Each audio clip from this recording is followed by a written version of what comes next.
မျိုးသမီးသူထေးကြီးကသူကောက်လာတဲ့သူတောင်းစားမလေးဟာလိမ္မာရင်ကျေးရဲ့အပြင်တခြားသူကိုလည်းဂယုစိုက်တတ်မှန်မမျှော်ရင်ပဲတိလိုက်ရပါတယ်စကားပြောပုံဆိုပုံတွေကလည်းသူထေးကတိပါမိသားစုကဆင့်သက်လာတဲ့ပုံစံမျိုးပေါက်နေတာပါပြီးတော့ငငယ်ကလေးကရွှေလက်နဲ့မြောက်ထားတဲ့သူ့ရဲ့သမီးရင်းကိုပြန်ကြည့်လိုက်တဲ့အခါတနေ့မောက်မာပြီးဘာကျင့်ကောင်းမှမရှိတာကိုတွေ့ရပါတယ်ဒါကိုတွေးမိရင်းနဲ့အမျိုးသမီးသူထေးကြီးရဲ့စိတ်ထဲမှာထူးဆန်းတဲ့တန်တရားတစ်ခုဝင်လာပါတော့တယ်တကယ်တော့လွန်ခဲ့တဲ့မကြာခင်ကပဲသူထေးကြီးဟာသမီးဖြစ်သူကိုမင်္ဂလာဆောင်မဲ့ဟိုတဲ့စီလိုက်ပို့ပေးဖို့သွားနေတော့မျက်ခုံးကြားမှာမမုံပွင့်ပုံစံမဲ့ပါတယ်သူတောင်းစားမလေးနဲ့မတော်တဆဆုံခဲ့တာပါအဲ့ဒီမဲ့ဟာသူ့မိသားစုမှာပဲရှိတတ်တဲ့တူတဲ့တော့အမှတ်အသားဖြစ်လို့အခုဘာလို့ဒီသူတောင်းစားမလေးစီမှာရှိနေရတာလဲဆိုတာသူစဉ်းစားလို့မရဘူးဖြစ်နေပါတယ်သူထေးကြီးကစဉ်းစားလေဒါဟာတခုခုတော့မားနေပြီလို့ထင်လေပါပဲဒါကြောင့်သူကအဲ့ဒီသူတောင်းစားမလေးကိုအိမ်ခေါ်လာပြီးရေမိုးကြိုးတန့်စင်ပေးလိုက်ပါတယ်တကယ်ပဲအဲ့ဒီကလေးမလေးရဲ့ရုပ်ရည်ကသူ့ရဲ့ရုပ်နဲ့တပုံစံနဲ့တူနေတာပါအဲ့ဒီနောက်မှာသူကကလေးမလေးရဲ့ဆံမင်တပင်ကိုတမင်ဆွဲယူလိုက်ပြီး DNA စစ်ဆေးဖို့အတွက်အိမ်စီကိုချက်ချင်းခိုင်းလိုက်ပါတယ်ပြီးတော့ကလေးမလေးကဗိုက်စာလို့ဗိုက်ကိုနှိပ်ပြီးငိုနေတာကိုမြင်တော့သူထေးကြီးကသူ့ကိုတမိဖြစ်သူရဲ့မင်္ဂလာဆောင်ပွဲခန်းမစီကိုခေါ်သွားပေးခဲ့ပါတယ်ဒါပေမဲ့တမိဖြစ်သူကအမေဖြစ်သူထိုင်ရမယ့်နေရာကိုဒုတိယမကြီးစီပေးလိုက်တာကိုသူတွေ့လိုက်ရပါတယ်မေမေကသူတောင်းစားတွေကိုဂယုစိုက်ပြီးလူကောင်းလို့ရတာဝါသနာပါနေတာမဟုတ်လားအခုကျမစီဘာလာလောက်တာလ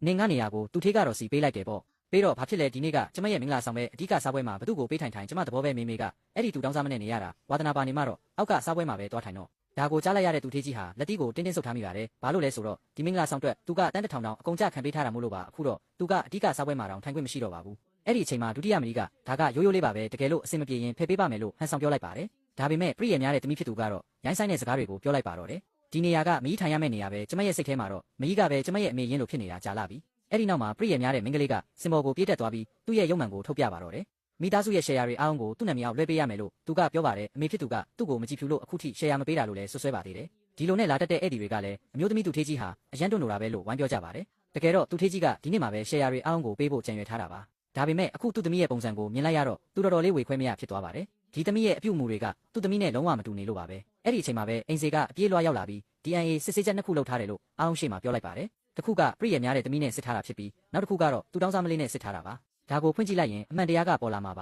ါပြည့်ရများတဲ့သမီးကဒါကိုကြားတော့အရန်တော်သားထွက်သွားပြီးသူကဘာလို့သူတောင်းစားမလေးနဲ့အနိုင်ခံရတာလဲဆိုပြီးအော်ဟစ်ပါတော့တယ်ဒုတိယမကြီးကလည်းဒါကိုဖွင့်ကြည့်မယ်ဆိုရင်မိသားစုအဆက်အသွယ်ဖြစ်မယ်လို့ချင်းချောက်ပြီးတားဆီးပါသေးတယ်ဒီလိုထူးဆန်းတဲ့အပြုအမူတွေကြောင့်ပဲသူထေးကြီးကတခုခုမားနေပြီဆိုတာသိလိုက်ရပြီးအားလုံးအတွက်တရားမျှတမဲ့စကားကိုပြောလိုက်ပါတယ်တကယ်လို့ချောင်စီဟွေးကငါသမီးရင်းတာမှန်ရင်ငါတမျိုးလုံးရဲ့ရှေ့မှာသူ့ကိုတောင်းပန်ပြီးရော်ကြေးပေးမယ်ဒါပေမဲ့သူသားသမီးရင်းမဟုတ်ခဲ့ရင်တော့အရင်ကကိစ္စတွေကိုငါအကုန်ပြန်စုံစမ်းမယ်ဘသူပဲနောက်ွယ်ကကြိုးကန်နေပါစေပေးဆက်ခိုင်းရမယ်ဒါပေမဲ့သူထေးကြီးကစာအိတ်ကိုဖွင့်ဖို့လုပ်တဲ့အချိန်မှာပဲဒုတိယမကြီးကအတင်းလို့ယူသွားပါတယ်သူထေးကြီးကဒီအန်စစ်ဆေးချက်ကိုကောက်ယူပြီးတေးသေးချာချာကြည့်လိုက်တဲ့အခါသူတောင်းစားမလေးဟာသူ့သမီးရင်းမဟုတ်ဘူးဆိုတာကိုအံ့တစွာတွေ့လိုက်ရပါတယ်ဒါကိုမြင်တော့လူတွေကဝိုင်းပြီးကဲရကြပါတယ်ဒီလိုနေ့မျိုးမှာသမီးကိုအဆက်ခွဲရမလားဆိုပြီးအမေဖြစ်သူကိုအပြစ်တင်ကြပါတယ်ပြည့်ရများတဲ့သမီးကလည်းမျက်ရည်တွေနဲ့ဝမ်းနေချင်အောင်ဆောင်ပြနေတာပေါ့ဒါပေမဲ့သူထေးကြီးကတော့ကိစ္စတွေကဒီလောက်မရိုးရှင်းဘူးဆိုတာရိပ်မိနေပါတယ်ဒါကြောင့်သူကအဲ့ဒီတနာစရာကောင်းတဲ့သူတောင်းစားမလေးကိုမောင်းမထုတ်ပဲအိမ်မှာရန်နီးနဲ့လောက်ထားပြီးထမင်းကျွေးထားမယ်လို့ပြောလိုက်ပါတယ်ပြီးတော့အိမ်နဲ့ပိုင်ဆိုင်မှုတွေကိုသမီးဖြစ်သူစီလွှဲပေးမယ်လို့ကတိပေးလိုက်ရပါတယ်သမီးဖြစ်သူလည်းဘာမှညှင်းစရာမရှိတော့လို့လက်ခံလိုက်ပါတယ်နောက်ပိုင်းမှာသမီးဖြစ်သူကဒုတိယမကြီးကိုခေါ်ပြီးနိုင်ငံခြားကိုခီးထွက်သွားပါတယ်သူထေးကြီးကတော့အရင်ကအဖြစ်မှန်ကိုစုံစမ်းဖို့ဆုံးဖြတ်လိုက်ပါတ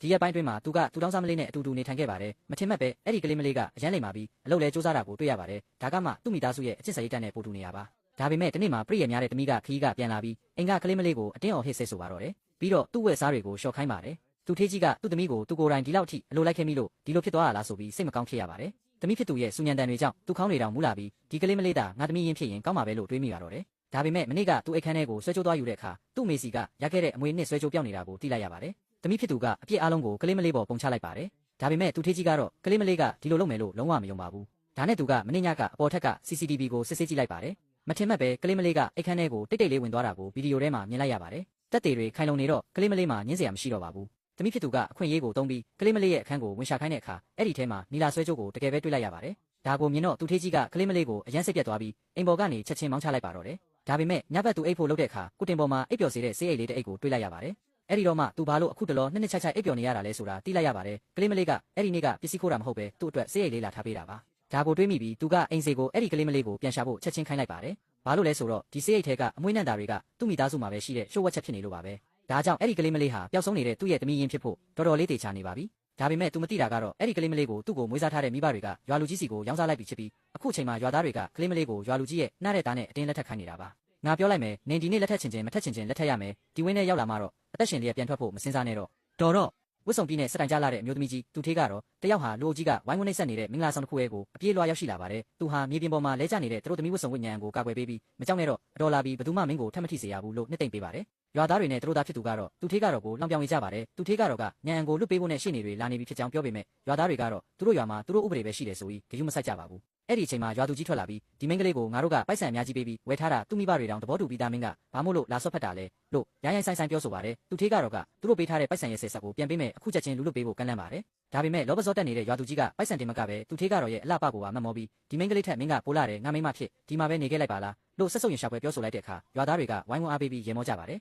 အခြေအနေတွေပုံမဆိုးရွားလာပြီးသူထေးကတော့ကရဲတိုင်ထားတယ်လို့ပြောရဲ့အခါရွာသူကြီးကဒေါသထွက်ပြီးအမျိုးသမီးနှစ်ယောက်လုံးကိုဖမ်းဆီးချုပ်နှောင်ထားဖို့အမိန့်ပေးပါတယ်ရုံးရင်ဆန်ခတ်ဖြစ်ချိန်မှာညံအန်ဟာသူထေးကတော့ကိုကာကွယ်ဖို့စူးစမ်းရင်လူမိုက်ရဲ့ကန်ချက်ကြောင့်ကြောက်ကြိတ်ဆုံနဲ့ခေါင်းတိုက်မိကပါဆက်ကနေသွေးတွေထွက်လာပါတယ်ဒဏ်ရာပြင်းထန်နေပေမဲ့ညံအန်ဟာသူထေးကတော့ကိုထိခိုက်မှာဆိုလို့အားတင်းပြီးကာကွယ်ပေးနေတော့မှာပဲလူမိုက်ကညံအန်ရဲ့ခေါင်းကိုတုံးနဲ့အရှင်ပြင်းပြင်းထက်မှန်ရိုက်နှက်လိုက်ပါတယ်ညံအန်ဟာသွေးရိုင်ထဲမှာလဲကျသွားပြီးသူထေးကတော့ရင်ခွဲမတက်အောင်ဟစ်ငိုယိုနေပါတယ်အဲ့ဒီအချိန်မှာပဲရဲတပ်ဖွဲ့ဝင်တွေရောက်ရှိလာပြီးရွာသူကြီးနဲ့လူမိုက်အောင်ကိုလက်ရဖမ်းဆီးလိုက်ပါတယ်။ညံအန်ကိုစေယုံကိုအမြန်ဆုံးပို့ဆောင်ခဲ့ရပါတယ်။စေယုံမှာသူထေးကတော့ဟာစိုးရိမ်တကြီးနဲ့စောင့်ဆိုင်နေချိန်မှာသူ့ရဲ့လက်ထောက်ဖြစ်သူကတရားခံအားလုံးကိုလူကုန်ကူးမှုအတမချုံနှောင်မှုနဲ့လူတက်ရန်စ조사မှုတွေနဲ့အမှုဖွင့်ထားပြီးသူတို့တစ်သက်လုံးထောင်ထဲကထွက်လာနိုင်မှာမဟုတ်တော့ကြောင်းသတင်းလာပို့ပါတယ်။ခွဲစိတ်ခန်းထဲကထွက်လာတဲ့ဆရာဝန်ရဲ့စကားကြောင့်သူထေးကတော့တယောက်ဆွန့်သွားရပါတယ်။ညံအန်ဟာဒဏ်ရာပြင်းထန်တဲ့အပြင်သွေးလဲအလွန်မင်းထွက်သွားတဲ့အတွက်အရေးပေါ်သွေးသွင်းဖို့လိုအပ်နေပါတယ်။ဒါပေမဲ့ခက်ခဲနေတာကညံအန်ရဲ့သွေးဟာတစ်ကမ္ဘာလုံးမှာမှလူနည်းစုမှာပဲရှိတဲ့ဝက်ဝံသွေးလို့ခေါ်ကြတဲ့သွေးမျိုးစားဖြစ်နေလို့ပါပဲ။စေယုံမှာလည်းအဲ့ဒီသွေးမျိုးစားကပြက်လက်နေပါတယ်။သူထေးကတော့ဟာအန်တာတုံလောက်သွားပြီးမဖြစ်နိုင်တာသူကသွေးမျိုးစားလို့ဒီ NAC ရင်ခံစာမှာရေးထားတာပဲလေလို့ပြောလိုက်ပါတယ်ဒါပေမဲ့အခြေအနေကအသက်လူနေရတာမို့သူထေးကတော့ဟာတွေးဝေးမနေပဲကျမသွေးကိုယူပါကျမကလည်းတူညီရဲ့သွေးမျိုးစားပါပဲလို့ပြောပြီးညံအန်ကိုကယ်တင်ဖို့ဆုံးဖြတ်လိုက်ပါတယ်သွေးသွင်းနေတဲ့အချိန်မှာသူထေးကတော့ဟာအတွေးတွေနဲ့ဝေခွဲမရဖြစ်နေပါတယ်ချောင်းစီချီကသွေးမျိုးစားကိုဒါပေမဲ့ညံအန်ကတော့ငါနဲ့တူတူရှားပါသွေးမျိုးစားဖြစ်နေတယ်ဒါတိုက်ဆိုင်မှုတော့မဟုတ်နိုင်ဘူးလို့သူတန်တရားဝင်လာပါတယ်အရင်ကသူရထားတဲ့ DNAC ရင်ခံစာဟာတယောက်ယောက်ကအတုလုပ်ပြီးလှည့်စားထားတာမှန်သူရိပ်မိသွားပါပြီသူထေးကတော့ဟာသွေးသွင်းပြီးတာနဲ့သူ့ရဲ့ယုံကြည်ရတဲ့လက်ထောက်လောင်ချမ်းကိုခေါ်ပြီးအဲ့ဒီ DNAC ရင်ခံစာကိစ္စကိုတေးသေးချာချာစုံစမ်းဆန်းဘသူကငါသမီးရင်းကိုငါလက်နဲ့ကိုယ်တိုင်တွန်းထုတ်ပစ်ဖို့ကြံစီနေတာလဲဆိုတာငါသိချင်တယ်လို့ဒေါသတကြီးအမိန့်ပေးပါတယ်ဒါအပြင်ကယုံကြည်ရတဲ့ဆရာဝန်တယောက်ကိုခေါ်ပြီး DNA ပြန်စစ်ဖို့လဲစီစဉ်လိုက်ပါတယ်ခဏအကြာမှာတော့ညံအန်တရိယလာပါတယ်သူထေးကတော့ဟာညံအန်ရဲ့လက်ကိုကင်ပြီးအတော်တောင်းပန်ပါတယ်မင်းကိုတန်တရားဝင်ခဲ့မိတာအတော်မားပါလို့မျက်ရည်တွေဝဲပြီးပြောရှာပါတယ်ညံအန်ကတော့စိတ်မကောင်းမဖြစ်ဖို့နဲ့သူဘာမှမဖြစ်ပါဘူးလို့ပြန်လည်နှစ်သိမ့်ပေးပါတယ်ဒါပေမဲ့ဇလန်းကဒီမာတင်မပြီးသေးပါဘူးဆရာဝန်ရောက်လာပြီးညံအန်ရဲ့ဥနောက်တက်မှန်ကိုကြည့်ကဒီကလေးရဲ့ဥနောက်ထဲမှာအရင်ကတည်းကရထားတဲ့ဟောင်းနှွမ်းနေတဲ့ဒဏ်ရာအကြီးစားတစ်ခုရှိနေတယ်လို့ပြောလိုက်တဲ့အခါသူထေးကတော့ဟာပိုပြီးထိတ်လန့်သွားရပါတယ်ညံအန်ရဲ့ဥနောက်ထဲမှာဟောင်းနှွမ်းနေတဲ့သွေးခဲတစ်ခုရှိနေခဲ့ပြီးအဲ့ဒီသွေးခဲကအာယုံကြောတွေကိုဖိထားတာကြောင့်သူဟာတခြားသူတွေထက်တုံ့ပြန်မှုနေပြီးညံရီပိုင်းမှာအားနေနေခဲ့တာဖြစ်ပါတယ်ဒါပေမဲ့မထင်မှတ်ပဲရွာမာတုံးနဲ့ရိုက်ခံလိုက်ရတဲ့တန်ချက်ကအဲ့ဒီသွေးခဲကိုပြစ်ပြဲသွားစေခဲ့ပါတယ်ဒါဟာဘေးဖြစ်ရာကနေအကျိုးဖြစ်ထွန်းစေခဲ့တာ